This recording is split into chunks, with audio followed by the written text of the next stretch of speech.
Hi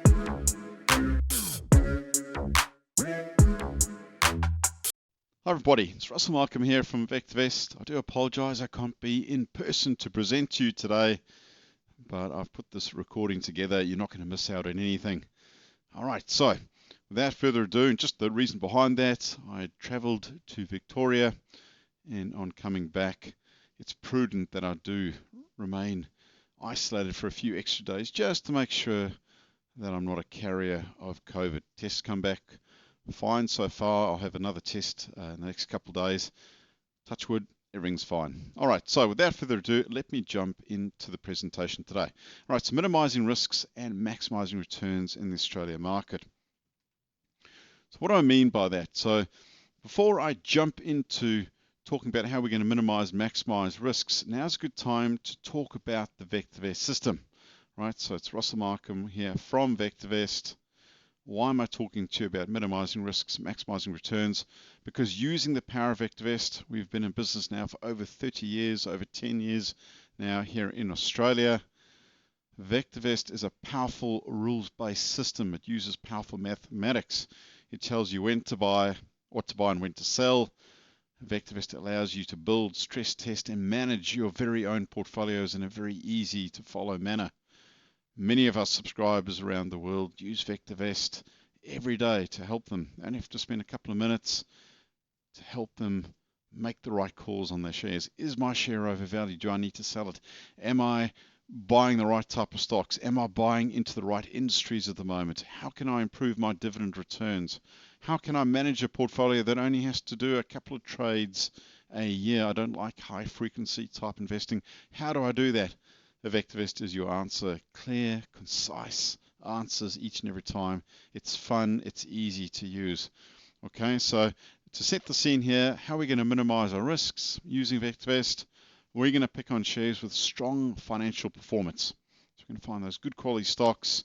We're going to make sure that those shares are going up in a nice orderly price path. All right, so nice smooth price patterns there. We're going to find shares for potential capital appreciation, and to do that we need to find those shares where the earnings are rising, right? So earnings are the driver of price appreciation potential. And if you think about it, would you rather buy a company that's making more and more money each year, or would you rather buy into a company that's losing more and more money each year? Of course you want to buy the company making more and more money each year, but you'd be surprised how many investors don't understand that, and often when they use VectorVest they look at their shares and they go, oh, I wasn't quite aware of that on the earnings profile. Wow, now I understand why I was losing money on that share. So I'm going to show you just how quick and easy that is to do. Now, to set the scene, to get going, let's just talk about some basic general principles for minimizing risk and maximizing returns, right? So first one here, diversify. And I don't need to get into too much more detail on this because it's self-explanatory, right? You don't want to put all your eggs into one basket. Make sure that you've got your shares spread across different industries and sectors. You don't want to put it all into, let's say, gold stocks, all into, let's say, manufacturing stocks. All right, you want to make sure you diversify it across several sectors / industries. Dollar weight. So what I mean by that, a lot of investors say, well, I'm diversified. I've got 10 stocks across, all these different industries and sectors. And then we drill in and we have a closer look and say, oh, hang on, you've got 95% of your total portfolio value in BHP. So you're in a mining company, 95% of your portfolio is effectively BHP. All right, so you want to make sure that your dollar weighting is spread fairly evenly, as evenly as possible across several stocks in different sectors and industries. Okay, next one here, keep your brokerage low. It's not such a big one anymore because a lot of brokers now are very competitive, all right? But several years back, of course, some brokerage firms were charging very high prices. So not such a big one these days, but of course you want to keep your brokerage fees as low as possible. Don't buck the trend. So buy rising stocks in rising industries in a rising market. Too many investors try buck the trend. So what I mean by that is, I know the market's falling, but if I buy in now, I'll be early, and then the market's going to turn and I'm going to look very smart because I was able to get in front of the market. as it turned. Well, how do you know if it's about to turn? What happens if it legs another wave down? So don't fight the trend. Use that trend when it's going up. And of course, step the sideline. Protect yourself when the trend is going against you. Step in. So a lot of our portfolios that we can show you how to construct, depending on how aggressive you want to be. But a general principle there is you step in slowly into the market. You don't rush in all at once. All right. Take small steps. So you might only buy 1 or 2 positions out of a 10-share portfolio on day 1. And day 2, maybe another 1 or 2. Day 3, another 1 or 2. Such that if the market does whipsaw back down again, you've not fully deployed all your capital at that point. The 50% rule. This is a really good one. Never give away more than half your profit. Okay, I'll just move myself here so you can see the rest of that slide there. So what I mean by that is I'm not saying, if you're up 1%, then make sure you've got a stop loss so you don't lose more than 0.5%. As a general thumb, our founder, Dr. Bartolito, noted 10%. So if you're up 10%, then look to lock in at least 5% of those profits. Never give away more than half your profits. Have a profit target. As a starting point, you might want to set that at 10%. All right, the 1% rule. Now, this one here is a really interesting one here. Never risk more than 1 to 2% of your portfolio value on any given stock. So what do I mean by that? When buying a company, all right, so when buying into a company, make sure that you're not risking more than 1% of your total investable capital. So to do an example here, let's say you've got a $100,000 portfolio. You've got a $100,000 portfolio, 10 positions, 10,000 each, is 100,000. So if you set a stop loss of 10% on each position, so you've got 10,000 in each position with a 10% stop loss, 10% of $10,000 is $1,000. $1,000 out of your total investable capital, that being $100,000, is no more than 1%. So you could have 10 positions, $10,000 each, with a 10% stop loss in each position. If the stop loss is triggered on a given stock, you would not risk more than 1% of your total investable capital. Too many investors out there risk far too much. So if you're waking up, in the middle of the night in cold sweat, wondering what's going to happen to your portfolio overnight, chances are you're risking too much money. All right. If you know that worst case scenario, you can lose 1% of your total investable capital, guess what? You get to sleep a lot better at night. You don't wake up every morning stressed out about your position. So if you're stressed out about your investing, chances are you're risking too much. You don't have appropriate risk and money management rules in play. All right. So at VectorVest here, what we're going to look here to do, I'll just minimize myself a bit here just so we can fit a bit more in here. But what we're looking to do here is we want to know what a share is really worth, how safe it is, and when we should buy, sell, or hold those given shares. All right. So easier said than done. If I tell you this in the slide here, it looks good, right? Yeah, okay. But how do I do it? How do I do it? And this is where VectorVest comes in. VectorVest makes it nice and easy to do. Okay, so we'll jump to the next slide here.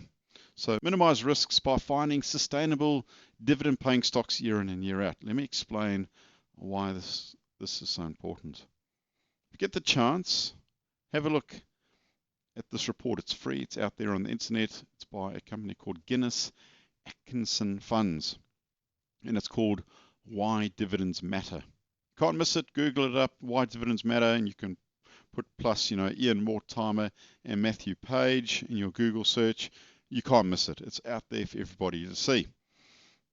The reason why I bring this up, I found Dr. Bartolito. He wrote a great book. It's in the VectorVest system called Stock Strategies and Common Sense. Dr. Bartolito talks about this report here, Why Dividends Matter. And let me go on to show you why that is the case. So let's move my camera off for now. So history has shown that companies grow their dividends year in and year out. Over the last 30 years in the US have been companies that have outperformed the market.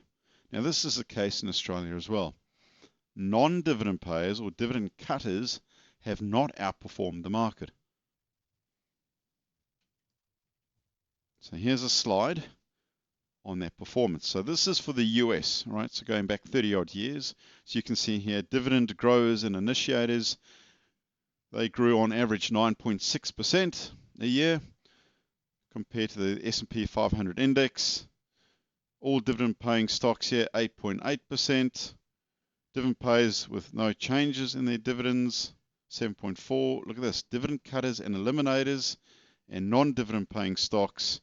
Look how they underperformed relative to the S&P 500 index. Okay, so what we want to do as an investor here is we want to make sure that we are buying into companies that are growing their dividends. So moving on to the next slide here. Let's go and find dividend paying stocks of at least 3% or better. And let's make sure that those companies are going to be consistent, reliable in meeting or exceeding those dividends. Right, so we're looking at the distribution given by a company to you as a dividend. Then the dividend yield, of course, is just simply the dividend divided by the share price. And if you want it as a percentage, then multiply it through by 100. So that's the dividend yield that we refer to there. All right, so if you're new to investing, a dividend yield is just simply the dividend paid in dollars and cents divided by the current share price times 100. So to do this at VectorVest, we've got a great little watch list in the system updated for you in the system there. So you can come in each and every day and you can go and find some good quality stocks where the share price is at least $2 or better. We've put the dividend yield of at least 2% or better, but for this exercise here, I'm going to go and pick on shares with a 3% or better dividend yield. How about that? All right, so in the VectorVest system, if you can access to it, you can trial out VectorVest for $9.95 USD. All right, so call it 13 or 14 Australian dollars. And the viewers under our watch list here, it's under dividend payers watch list called dividend payers watch list, and you can see over here some great quality dividend paying stocks. So I can see here, look at this, dividend yields over here, there's nearly 7%, 2.7, 4.34, 3.64, 3.78, etc., etc. We can go and pick out some great good quality dividend paying stocks with just a few clicks of the mouse. So what I've done here is I've taken the 65 shares that VectorVest has found with at least a 2% or better dividend yield, sorted with best combinations of fundamentals and technicals at the top. What I've done is I've grabbed the best quality ones and filtered them such that we're only going to be dealing with at least 2% or better. Okay, so I put the slide here to say which shares are the best, because although VectorVest via the watch list here can go and find you at least 2% or better, not all dividend payers will be the same. So what we've done in that list for you is we've sorted these shares with the best combinations, fundamentals and technicals at the top of the list. And by doing so, we're going to show you some of the most reliable payers. We're also going to be showing you companies looking to grow their dividends year in and year out and have the earnings to back those dividends. Let me demonstrate. All right, so the first one I want to take a look at here is I want to look at the dividend being paid. There it is as a yield. All right, so you might look at Fortescue Metals and say, wow, $1.76. Yes, it is. Well, it's nearly 7% yield. You might look at one, let's say, down here and say, oh, hang on, Bendigo and Adelaide Bank here, only 66 cents dividend. But remember, the yield is the dividend divided by the share price times 100. So it's very impressive too. It's 6.67. So what I've done here, and I've just gone through to highlight these. Let's bring them up. So I'm just going to circle the ones here where the dividend is 3% or better. So straight away, I'm starting to whittle down my search here in terms of my top quality stocks. And I'm looking over here and saying, wow, all of them except for two have a dividend yield of 3% or better. Right, well, that's a good start, but just because a company is looking to pay out a 3% dividend, it doesn't necessarily mean it will pay out a 3% dividend. So the next indicator using the power of VectorVest is to look at this one here called DS, Dividend Safety. How reliable is that given company, or companies in this case, at meeting or exceeding their dividend obligations? Right, so Dividend safety is on a scale of 0 to 99. In Australia, anything where the score is 50 or higher is a very good score. Right, so any of your stocks here, anything there where the score is 50 or higher. So let's have a look here. So again, I'll bring in my top dividends here. All right, so I'll work through them there. I say, great, these are all my top dividends here, 3% or better. Now let's correspond it to the dividend safety scores. 50 or better is what we're after. Well, in this particular case, I'm just going to highlight the ones where the safety score falls below 50. All right, so you'll see over here, there's a few here where the safety score has fallen below 50. So if I correspond it to the dividend, well, this one here, Home Consortium here, it didn't meet the 3% and the safety is under pressure. So straight away, that's not going to be one that's going to make my list for now. Data, 47 score, despite the fact it's got a good dividend there, 3.35 on offer. All right, Ascent Group, for example, there's 45, 24 for Woodside, 27 for Bendigo and Adelaide. Okay, so straight away, what's left? So you can see over here. So Medicash, yes, good safety score that meets my dividends. Rio Tinto, good dividend, good safety score. Harvey Norman, good dividend, good safety score. Okay, same with BHP, JB Hi-Fi, Nick Scali, and Fortescue Metals.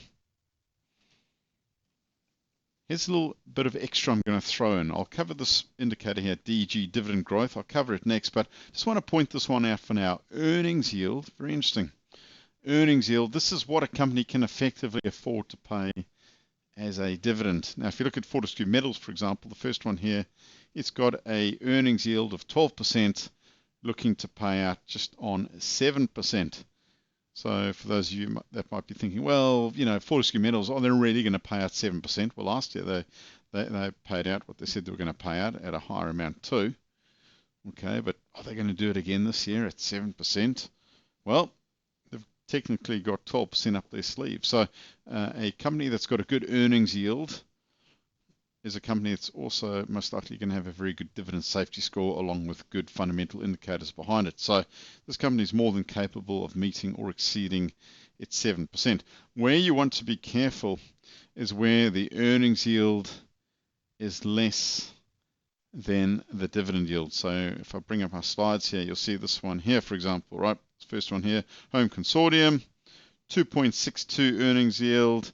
And we can see a dividend offer at 2.86, so just slightly under. That might explain why the dividend safety score is so low there at 30 out of 99. It's one of the reasons, right? Here's the next one I've highlighted. So Woodside here, dividend yield of 3.94, earnings yield up the sleeve there at 3.19. And again, look at that dividend safety score. All right, 24 out of 99. It's under pressure. All right, here's another one. Data. Dividend yield 3.35, earnings yield 3.31. And again, look at that dividend safety score. It was under that 50 score. All right, so very interesting. We want to make sure that our earnings yield is covering our dividend yield. We want to make sure that our dividend safety score is 50 or better. Moving along here, so you'll see that I've just highlighted all those ones there that correspond. Okay, moving along here, I want to cover this one, the final indicator here, to talk about dividend growth, DG, dividend growth. What is a company looking to grow its dividends by? All right, so that's outlook. What's it looking to grow its dividends by in the next 12 months? We don't want to buy into companies where we're getting a good dividend on offer, let's say 7% there with Fortescue Metals, but the dividend growth outlook is negative. Why would I want to be buying into company on the proviso that I'm getting a good dividend where that company is going to start reducing its dividend? So, for example, here you can see, if I bring my slide set up here, Woodside, negative 13% on dividend growth. Right, looking to reduce its dividends by 13% on the 3.94. Right, so it'll take it down a bit, 3.5%. Well, if I bought Woodside on the proviso I was going to get close to 4%, and looks like next year it'll be about 3.5%, would I still be happy to buy that company? Some of you might say, well, it's not an issue. I'm still happy. All right, even if I get under 4%, I get 3.2 to 3.5, I'm happy. Other investors might say, well, hang on, I bought this on the proviso I was going to be getting close to 4%, and I'm not happy to get around about 3.5% potentially next year. All right, but Woodside's got another issue here because, of course, we see dividend safety scores we saw before below 50, and the earnings yield is not quite sufficient to meet the dividend yield currently. Just on that, which I didn't cover on the prior point, just something interesting to point out. Where a company's earnings yield is not meeting its dividend yield, where is a company going to get its money to meet its dividend? Right now, what it'll often do is it'll go and borrow some money to pay out dividends. Not good for you as a shareholder because it puts debt onto the books. Other times, a company may raise more shares in the market. Again, not good for you as a shareholder because it dilutes your position. And then another option is, and this is not a great one, the company just simply doesn't pay out what it said it was going to pay out. Sorry, can't quite afford it. We've only got 3.19. We were looking to pay out 3.94, but 3.19 is what it'll need to be. All right, again, not good for you as a shareholder. You're frustrated. You're not getting what you thought you were going to get. Okay, so keep your eye on the earnings yield, keep your eye on the dividend growth, keep your eye on the dividend safety. All right, so this company here, Woodside, here we're seeing negative 13%, negative 14% on the dividend growth outlook for Medicash. Interesting, because look at this again, Medicash 4.29. It's got enough in the tank to go the distance, 6.51. And safety score there is a pass mark, good score there at 53. But just be careful, this company is looking to reduce its dividends. Okay, if I look at Bendigo and Adelaide here, very nice dividend yield of 6.67. It's only looking to increase that by 3% next year. So it's going to be able to keep up with inflation, but only just. All right, if you're getting a company that's not looking to grow its dividends at all, that can sometimes be frustrating because if you're relying on dividends as a form of income in retirement, you need it to at least be keeping up with the rate of inflation. All right, so what I did then is I took all those stocks that we just spoke about and I removed the ones where there were any issues. All right, so where the dividend safety score wasn't 50 or better, I removed the ones here where the dividend growth didn't stack up. I kept Medicash. The reason why I kept Medicash here, even though its dividend growth was negative 14, is because the dividend yield was so good to begin with. So even a 14% drop on 4.29, that was good enough, all right, because it'd still be around about 3.5 to 4%. All right, so that's the reason for keeping that. But this is probably the weakness here. You might say to yourself, well, no, I'm just not happy with that. All right, but you'll see over here, all these have great dividends. All these here have good dividend safety scores. All right, dividend growth rates here are all acceptable except for Medicash. So it's up to you whether you want to decide to remove that one, for example. And then the earnings yield on these companies are all meeting the dividend yields. And look at this, they're all fully franked. So this is interim franking credits and final franking credits. And all of these companies are fully franked. So you get the full franking credits on offer. All right, so let's put it into graphical format now. So we saw that Fortescue Metals, one of the best dividend payers out there in Australia currently, just on 7%. What is driving those dividends? And I'll tell you what's driving those dividends. It's this, it's earnings per share. This is a 12-month leading forecast on earnings. Companies that consistently grow their earnings year in and year out are companies where the dividends on average are increasing where they're paying out dividends. Plenty of companies that grow their earnings that are not paying out dividends. I'm talking about companies growing their earnings where they pay out dividends. And you'll see this time and time again. A strong correlation between earnings and dividends. And this is the yield. Look at that. So well over 5% currently. See the correlation? So find those companies growing their earnings, paying dividends where the yield is acceptable. And by finding those types of companies, you can not only are you most likely to experience an uplift in share price because rising earnings lead to rising share prices. You're also likely to see a correlation there between rising dividends. Remember right at the start when we spoke about that report, why dividends matter. Remember that right at the start. That's the research that came back from Mortimer & Co. They were talking about companies that outperformed the S&P 500 in the United States.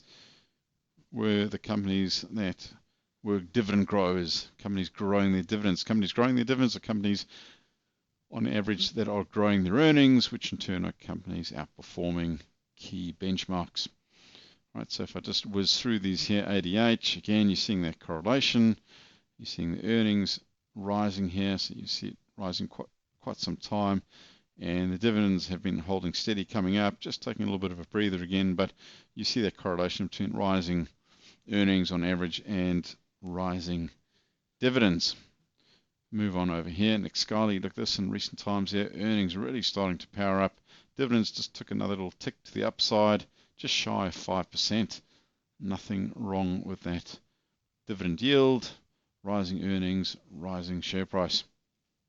JB Hi-Fi really doing well. You can see the earnings just cranking along very, very nicely at present. Nice correlation there between the earnings and the dividends paid. And look at that yield there, just shy of 4%. BHP, look at this, in earlier years, earnings were falling and the dividends were falling along with the dividend yield.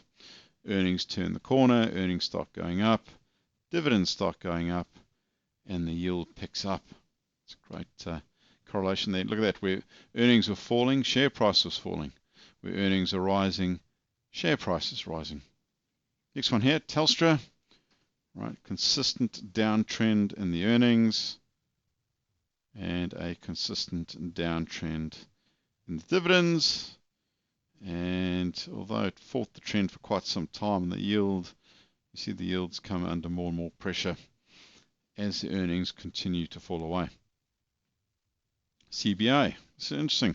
CBA has been a real stalwart in holding its dividend over the years, but even the almighty CBA has come under pressure. You can't keep having falling earnings without it impacting upon the dividends. Now this took several years, but eventually it happened. So yet again, another example, falling earnings, falling dividends, falling yield. Westpac, so I'll just work through some of the big banks. These are a few extras I've put in because I know a lot of you have been very interested in some of these big companies. So I've thrown in a few extras for demonstration purposes here, but you'll see the same deal there with Westpac Bank, falling earnings in recent times, falling dividends, falling yield, falling share price. So ANZ, same story, but look at this, it's fighting a turnaround here, right? It's more of a technical type, sort of a trader type bounce as such. I'm not convinced because I'm still seeing the earnings in decline, dividends in decline, yield in decline. NAB, same deal again, right? So falling earnings for quite some time, falling dividends, falling yield, falling share price on average over the years. Macquarie, it's been one of the standout performers of the big banks in Australia. It's the 5th biggest bank in Australia. All right, so it's just behind the top 4. And you'll see here, Macquarie's been very good in terms of its earnings in recent times. Coronavirus hit, big sell down. Earnings have been sort of tapering, not nearly as badly as the other banks. You see, look at the trends on ANZ there, for example, NAB.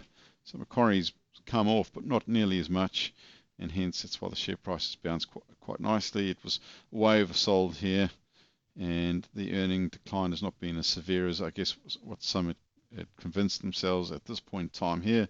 So it's come back to reflect that accordingly. But even Macquarie, with its better earnings profile in the banks, earnings falling, dividends cut, yield dropping, share price got hit and recovering, but still sort of down off the highs. All right, so I've taken that finalized list that we put together. So the ones just a few slides ago, if we just go back over here, there we go. I've taken that finalized list. What's that? 2, 4, 6, 8. 8 stocks in total. So if I come over to here, and there we are. So there it is. That's that finalized list. Look at the earnings profile. Rising earnings, rising share price. Right? So as I note there, the key to managing your portfolio is ensuring you have consistent earnings. Now throw in the dividends. Rising earnings, rising dividends. And let's see over here, strong earnings, strong dividends. All right, makes sense. And then there's your yield. Okay, so you can see the yield just over 4%. Who's complaining with that? wonderful capital returns, great yield, good dividends, great set of rising earnings. Here's the thing that I often say too. Let's say we get to the end of the year, and I say, well, how are things? How are your dividends? And you say, well, I was hoping for 5%, but I ended up just over 4% yield for the year. And I say, oh, well, why are you disappointed? Well, I'm happy with, I'm not too unhappy with the 4%, but my portfolio is down 30%. So I got my 4% yield, but I've lost 30% capital. It's not a great position to be in. The net effect is you've lost over 20-odd% net result. It's not a good outcome, right? What if you could get the best of both worlds? And this is where you're going to be smart about things. You can get the best of both worlds by buying those companies with solid rising earnings, all right? By picking out those companies, by finding those solid rising earnings with the dividend-paying companies that have good, respectable dividend yields, then you can be in a position where, let's say for 2020, you start here at 25, you end up at about 35, so you make 15% or more in capital growth, you feel pretty good. But not only that, you get another 4% on the yield. So this line here does not include any dividend yield or franking credits, right? So this dividend here does not include the franking credit. So your net effect is, remember, this is 100% franked. So your final dividend amount that you took in would be over 5%, plus you got another 15% on capital growth. That's the position you want to be in. Because if you get it to the end of the year and you say, well, it's pretty good, I got 5% dividend yield, but actually I need a little bit more to pay my bills and a few other bits and pieces and extras, well, you could always sell out your capital growth at the end of the year. So you could say to yourself, well, yeah, okay, I made 15% growth, but what I'll do is I'll just sell down 15% of the portfolio equally across the shares. I'll lock in another 15% on realized capital gains, and I'll take in another, 4 or 5% on my dividends fully grossed up. My total yield for the year is 20-odd% with no capital losses. Now that's what a great position to be in, as opposed to the first example where, you get your 4%, 5% fully grossed up dividends, but you don't really want to take anything out of that portfolio because the portfolio has already lost 20-odd%. So just to remind you there in the slide, I've put this in. Dividend yield requires consistent earnings. Now, for those of you that do want to take out a trial to VectorVest, we do offer a trial for 30 days for $9.95 USD. Call it 13 Australian dollars. You can trial at VectorVest. If you get into the VectorVest system, I'd highly recommend, per our viewers tab, there is a watch list under this one here called Overview Watch List called Dividend Aristocrats. This is where you can find some of the best dividend-paying stocks in Australia over the long time period. So just that Dividend Aristocrats watch list, I'll just give you a little bit of a sneak peek into it. No penny stocks, good liquidity, and strong track record over the years for consistent dividend payments. And we also wrote about it in the VectorVest system, right? So it's per the Views tab. Once you get access to VectorVest, call up our support team. Great bunch of people. They'll help you to find this all. But we wrote about it there on the 19th of June 2020 and did a big essay on it and spoke about the building of the Dividend Aristocrats watch list. And we then went and stress tested it and showed you where you could get the watch list to those stocks. I want to just go and show you what the stress testing brought about. And I updated just up until the other day in preparation for this talk. I was blown away by how it's continued to power on. So if you want a Dividend Aristocrats type strategy, this one here only does about a trade a month.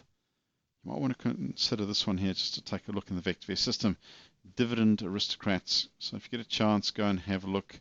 Once you take out a trial to VectorVest in the views, set your date back to the 19th of June 2020 and go and read up about it, and we'll talk about how you do all this. All right, so let me just give you a little bit of a sneak peek in the VectorVest system, just a few portfolios that we track, and then I'm going to do a very interesting exercise. So just in the VectorVest system, not only do we build and design portfolios that you can then track, so it's full disclosure. We're not like a fund manager where you don't really know what exactly is taking place. We show you exactly what's taking place each and every day. So you can log into the VectorVest system and see exactly what the Safe and Sure portfolio, for example, currently consists of. All right, so this one here, just so you can see this one here, very good returns, 12%. It's done on average doing 1 trade a month. Or you can look at the growth portfolio, for example. This one here has done over 25% returns here. Again, just over 1 trade a month. All right, so I'm going to now load up VectorVest just to give you a little bit of a sneak peek into it. All right, so I was talking about the portfolios. So if I click on portfolios here and click on the VectorVest portfolios just to show you. So here's the growth portfolio, for example. If I file this one up here, there it is. Very impressive. I'll just minimize this out. And you might want to jot these down just out of interest. You can see exactly what it's doing right now. So here are the stocks currently in there. All right, let's pull up just a wee bit. It's doing very well for the year so far. It started off well. So here are the stocks. And if I look at the ones added in 2021, look at this. ABR and WAF. And we can see what they're doing currently. So they're neither here nor there, 0.09 and negative 3.12. So neither here nor there. They've just started the year. And you can see this one here was acquired late in November last year. CIA. And it's up 16%. Look at that. Red Bubble RBL, 23 November. That's up 35%. So you'll see exactly what's taking place each and every day. Okay, so they're all there for you to go and have a look at. What I'm going to do now is I'm going to do a great exercise. Why don't we take the ASX 100 stocks, and what we'll do is we'll put the ASX 100 stocks through a bit of a test. We will identify some of the best dividend paying stocks in the ASX 100, and we'll do the exercise that we've just covered. Right, so we'll make sure that our earnings yield's covering our dividend yield. Make sure that our dividend yield is, let's say, 3% or better. We'll make sure that we've got some good dividend safety scores behind those given stocks. How about that? All right, so this is what I'd recommend you do if you take it a trial to VectorVest. Build yourself a great watch list of stocks that you would consider owning. So to do that, I'm going to click on Viewers. All right, so once you've clicked on Viewers, I'm just going to click here on Watch List. So Watch List Viewers, and over here, I'm just going to come down to here where it notes S&P ASX. And there, VectorVest houses ASX 100. Don't worry how I got here. It's pretty easy once you've done it a few times. I'll just right-click AutoFit, make this all nice and neat. There we are. So there's ASX 100, 100 shares found.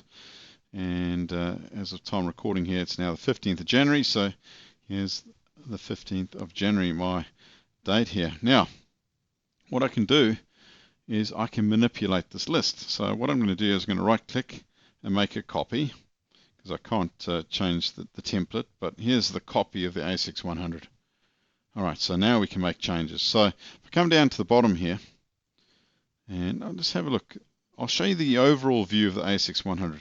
So right-click bottom line here, View Watch List Average. Don't worry about the methodology how I'm doing this. It's pretty straightforward once you've done it a few times.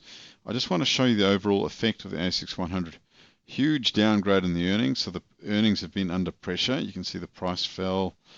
And you can see that although the ASX 100 shares have rallied on, there's a concern because the earnings are falling. But look at this, in recent times, this is encouraging. We are just starting to see those earnings pick up again, although it has dipped a bit. But if I add parameter, dividends, put in the actual dividends paid in dollars and cents, look at that, dividends have been falling. And if I add in dividends and put in the yield, and I think I've already got the yield in here already. Here we go, the yield. So you can see across the ASX 100, the yield's just over 2%. So not that great, right? On average across the ASX 100, but it's not to say that you can't make it great. You've just got to remove the ones that are impacting. All right, so let's just maximize this up. So let's get to work. Exact same exercise, make it real easy. So click on DUI, dividend yield, and let's remove anything where the dividend is below 3%. So I'll just come down here and say, okay, from that point onwards, it's below 3%. So scroll down to the bottom. and highlight and just delete the ones that are less than 3%. All right, so straight away, there's the stocks in total, 37 of them, where the yield is 3% or better. So 37 out of the ASX 100 has a yield of 3% or better. All right, so come back to the top of the list. Right, next step, let's make sure that the dividend safety scores are at least 50 or better. So you can see, yep, these are all pretty good. And, oh, hang on, from that point onwards, the safety starts to deteriorate. So I'll scroll down to the bottom now and remove any stocks where the dividend safety doesn't meet up. All right, so it's a bit of fun. You're just playing a game of elimination. Dividend growth, they're all pretty good. Double-digit growth. Right, earnings yield meeting dividend yield. Let's see. Yep, so I'm comparing this column. I'll put it next to the dividend yield. How about that? Right, so is this greater than that? 12 greater than 6, yes. 6 greater than 3, 7 versus 3, 9 versus 4, 7 versus 3, 5 versus 3, 5 versus 3, 4 versus 3. Yes, all got sufficient earnings to meet the dividends. The safety scores are all 50 or better. The dividend growth scores are all positive. It looks pretty good. There's only one here that doesn't pay a franking credit. All right, so you might say, well, no, I need full franking credits. All right, well, let's take that one out, for example. Take this one out, and there we are. It's the final list. So if we come down to the bottom now, right-click, view the watch list average graph of all those stocks. Here we go. That looks pretty good. Look at that. Earnings coming up. Good. And my yield's very nice at 4-odd%. Don't be fooled by this fall in the line here. It's still 4-odd% currently. That's very good. Here's my dividends.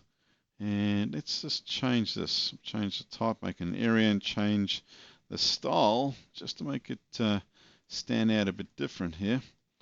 All right. So you can see here, if I pull it back just a wee bit over here, you can see earnings have been rising, dividends have been holding steady, but if the earnings continue to power up, I'm expecting these dividends to kick up a bit more. Okay, so not quite seeing the correlation between rising earnings and rising dividends just yet. I'm seeing steady dividends, which is great, but as those earnings continue to power on, you watch those dividends on average will start stepping up. We can see the yield there, very nice, at 4.41. That's what I'm after. So out of the ASX 100 there is a strategy where your dividends are coming in over 4% and you're getting some very good capital growth there as well. If you go back to the start of January, all right, so let's come back to the start of January 2020, so around about 3 January there, 31.6 odd, and it ended up 31.6 versus the end of December. There we are, 31 at 37.13. A good 15 to 20% there, plus your 4% dividends, plus if we look at the franking credits, throw in dividends here, interim and in dividends, right? So interim and final, so 87 versus 90, around about 85-90% franked. All right. When we were looking at that point in time when we were finalizing, we're looking as of the current date. But things do move throughout the year, right? But on average, those franking credits are pretty close to being fully franked. So you can throw in another 1 to 2% fully grossed up there. You can gross that up onto your dividends. So the dividend yield of 4.5, you're getting about 6% fully grossed up. Not a bad strategy. And that's the power of VectorVest. A few clicks of the button. You can do this each and every day. Can I make this better? Absolutely. I can get this equity curve a lot smoother. I can get these earnings a lot better. I can get the dividend profile correlating upwards with the rising earnings. All I've done is concentrate on the ASX 100. If I went and did this across the 200 or the 300, for example, I could get this to look even better. All right, so there we are. That's the power of VectorVest. If you get a chance, if you take it a trial, I'd highly recommend you do this exercise. It's good fun. Put your stocks into a watch list. All right, so you can build your own. So it doesn't matter where you are in VectorVest. You could create a new watch list. So if I come up to the top here and I wanted to put it under the S&P ASX group, or I could create my own group. This is what I'd do. I'd just create a new group and I'd give the name something like my watch list to fix up, for example. So you've created that group. I'll just close this down. All right, so you've created that group, then you create a new watch list, and then give it your name that you want. So my watch list, for example, there we are. And then in here you put in your stocks, and away you go. Right, so BHP.AX. You have to put in .AX, tell VectorVest it's for Australia, CBA, WBC, Woolworths, for example, Telstra. And let's say that's all the shares you owned. What I love about this exercise is I can come down the bottom here and now look at the average. So view watch list average and look at it. And I say to myself, oh, okay, I've been under a lot of pressure on the earnings, hence my share price was falling on average. Earnings just starting to turn around, which is good. Yep, great. I'm starting to see, thank goodness, my average starting to turn around. But, oh, hang on. My yield's okay. It's 3.13. That's not bad. And my dividends are falling, but they're still at 1.23. All right, well, it's not too bad, but let's pull it back a little bit further in time. It hasn't really been going too well, and why is that? And then you can come in and individually analyze, and this is where it becomes eye-opening, because if I then start analyzing individual stocks, and I look at BHP and I say, oh, okay, thank goodness for BHP, great set of earnings, good. Westpac Bank, question mark on the earnings. CBO, not so great on the earnings. Telstra, oh, not so great on the earnings either. Woolworths, yeah, it's okay. All right, so what happens just theoretically, not saying I'm going to sell it, but what happens theoretically if I took those three out? All right, so remove them out, come to the bottom watch list average line again. Very different story now, right? Look at that, it's a much smoother profile, still a lot of volatility. So you then come in and say, well, what happens if I took those three out and then replaced them with, let's say, Fortescue Metals? And then I can come in and have a look at the watch list average line again. And you look at that and you go, oh, okay, it's looking even better. So it gives you the ability to rebalance and strategize about what you could potentially do with your money. It's opportunity cost of your money. Now, on this quick bit of analysis, just by simply removing Telstra and the two banks there and replacing them with Fortescue Metals along with BHP and Woolworths, we produced a much better portfolio on average. All right, so I'd like to thank everybody for your attention today. I'm sorry I couldn't be there live in person. I hope you got a lot out of this. If you get a chance, take it a trial to VectorVest. I'll show you where you can get this. Okay, so if you hop along to www.vectorvest.com.au, you'll see over here, it's risk-free trial.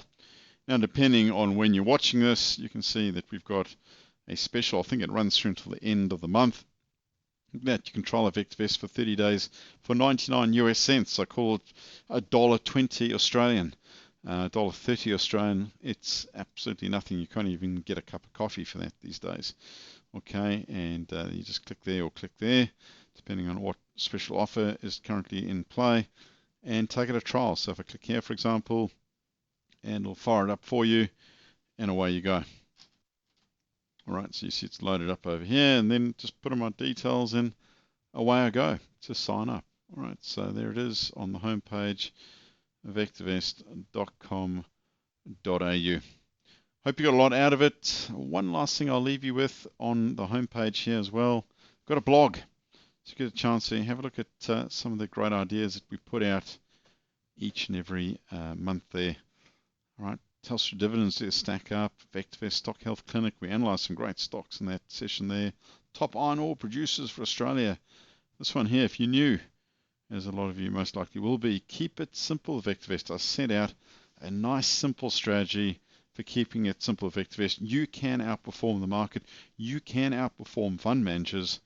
You just got to put in a little bit of extra time. Believe you me, you'll be well rewarded for doing so. Take control yourself, because at the end of the day, nobody cares for their money more than you do. All right, so I'll leave it there. Get a chance. There it is. I'll hop back over here. Just there it is, vectorvest.com.au, and you can click to take out a trial. Thanks again. Thanks for having me along. Much appreciated. I can't wait to see you live in person next time around. Bye for now.